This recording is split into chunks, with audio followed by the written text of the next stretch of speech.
नमस्कार दोस्तों, ये पार्ट 1 था और अब मैं पार्ट 2 के बारे में बात करता हूँ। और फिर आपसे निवेदन करता हूँ कि दोस्तों आप अपने घर में रहें, सुरक्षित रहें, जितनी ज़्यादा समय में रह सके। ये दुनिया एक महामारी के दौर से गुजर रही है, तो मैं आपसे निवेदन करता हूँ कि प्लीज़ आप घर में रहें, वीडियो देखें, सीखें, ज्ञान ले अर्जन करें, यहाँ नहीं तो किसी और को, किसी और नहीं तो किसी और को, लेकिन दोस्तों घर से बाहर ना निकले। तो दोस्तों अब मैं बात करता हूँ पूंजीवादी अर्थव्यवस्था का प्रारंभ और वाणिज्य क्रांति और वाणिज्यवाद का सेक्शन नंबर 2 के बारे में। दोस्तों ऐसा था कि श्रेणी व्यवस्था या गिल्ड व्यवस्था कह सकते हो, उद्योग धंधों में एक महत्वपूर्ण योगदान था। योगदान मतलब कि वो लोग एक ग्रुप बना के काम करता था। यानी मध्ययुग में नगर तथा उसके आसपास के ग्रामीण क्षेत्र एक ही आर्थिक इकाई से जुड़े होते थे, एक ही तरह के। प्रत्येक नगर में व्यापारी तथा कारीगर अपने व्यवसाय की देखरेख हेतु एक संघ बना लिया था, मतलब एक गुटबाजी कर दिया था, ग्रुप बना लिया था। जैसे कि दुकानदार, पत्थर तोड़ने वाला, बढ़ई, हजाम, रंगसाज, जुलाहे, दर्जी, मोची, पंसारी, सोनार आदि अपना अपना मतलब ग्रुप बना के काम करता था। नगरों की आर्थिक जीवन जो है कारीगरों पर आधारित थी, और ये कह सकते हैं कि नगरों की आर्थिक जीवन पूर्णतः इन्हीं लोगों पर ही आधारित थी। व्यापारी और कारीगर श्रेणियाँ मतलब यहाँ पे गिल्ड के बारे में बात करता हूँ, अब के बाद में गिल्ड का इस्तेमाल करूँगा। संगठित करते थे। प्रत्येक व्यापारी एक व्यापारी के गिल्ड का सदस्य होता था, मतलब कोई न कोई एक ग्रुप का सदस्य होता ही था। उसे अपने गिल्ड के नियमों का पूर्ण रूप से पालन करना पड़ता था। इन गिल्डों के सदस्य केवल वही लोग बन सकते थे जो स्वतंत्र व्यापारी या स्वतंत्र कारीगर या स्वतंत्र उद्योगपति होते थे। जो कारीगर या व्यापारी दूसरे पर निर्भर रहते थे अथवा किसी उद्योगपति की नौकरी करते थे, वे गिल्ड के सदस्य नहीं हो सकते थे भैया। ये धीरे धीरे ये जो गिल्ड है ये अपना अधिकार प्राप्त करने लगा। 13वीं शताब्दी तक इन्होंने पर्याप्त अधिकार हस्तगत कर लिया। बड़े बड़े व्यापारिक गिल्डों की काफ़ी स्वतंत्रता जो है प्राप्त हो गया था, जो बड़े व्यापारी थे। छोटे व्यापारी को तो उतनी स्वतंत्रता प्राप्त नहीं थी, पर जो बड़े व्यापारी थे क्या क्या थी, तो सरकार उसके न किसी भी काम में टांग नहीं अड़ाती थी, हस्तक्षेप नहीं करती थी। वे कच्चे मालों को थोक भाव में लेते थे और कारीगरों को गिल्ड के लिए वही माल जो है बेच देते थे। व्यापारिक गिल्ड मतलब जो व्यापारिक गिल्ड था, एक ग्रुप था, वो दोस्तों राजपथों का निर्माण भी करते थे, उनकी देखरेख करते थे, बंदरगाहों को गहरा करने का प्रयत्न करते थे, मार्गों में सिपाहियों की भी नियुक्ति करते थे, बाजारों पर सौदा बेचना और प्रत्येक व्यापारी के लिए अनिवार्य एक नियम भी बनाते थे। कारीगर का पारिश्रमिक और उसके कार्य करने का समय भी व्यापारिक गिल्ड के द्वारा ही निर्धारित किया जाता था।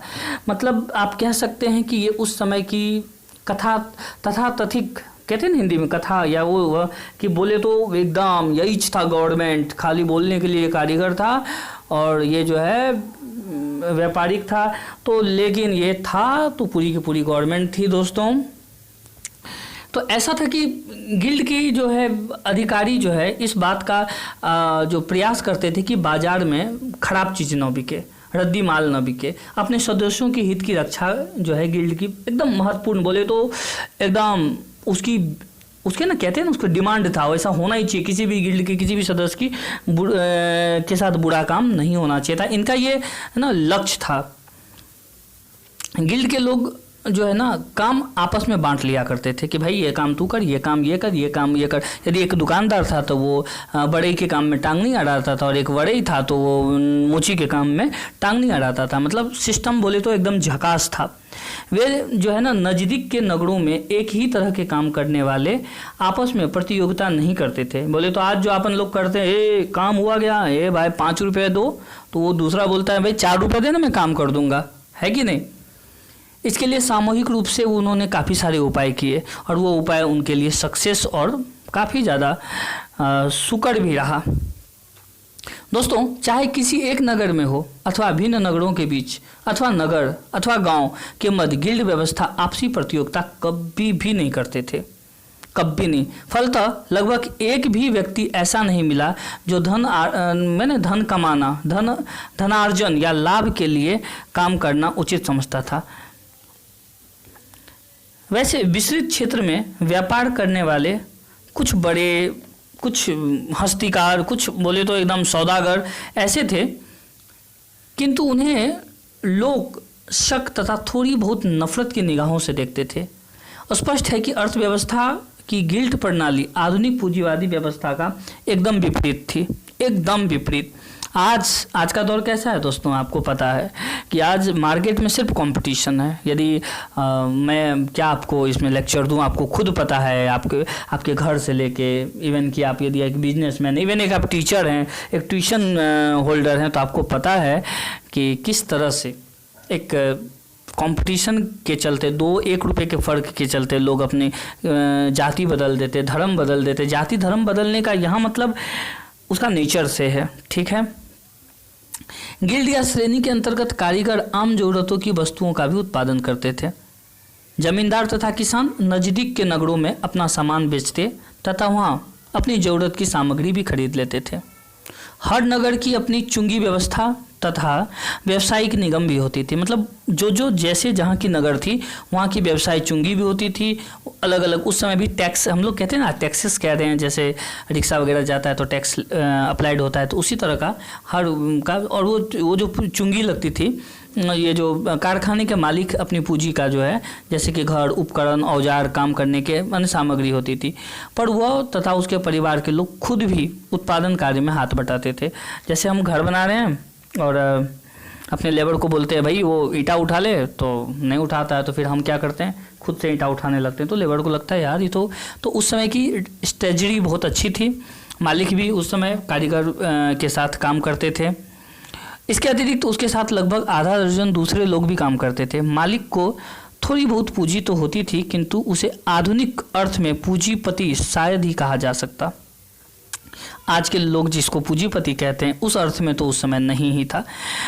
आज तो जिसके पास पैसा है वो पूंजीपति, पर वहाँ जो वो पैसा जो व्यवसाय में लगा सके, वो पैसा जो उद्योग धंधा में लगा सके। लेकिन यहाँ पे तो ऐसा मतलब नहीं। यदि आपके पास अरबों रुपया है, आप व्यवसाय करें नहीं करें, फिल्मों में ठुमके लगाएं, टिकटॉक करें, ये करें वो करें, तो आपके पास बहुत, आप पूंजीपति आप मिलियनर्स हैं। पर पहले ऐसे नहीं था। पहले पैसा है तो पैसा होना नहीं है, उसके साथ आपने बिजनेस में टांग अड़ाया क्या, आपने बिजनेस किया क्या, तो ही आप पूंजीपति साबित हो सकते हैं दोस्तों।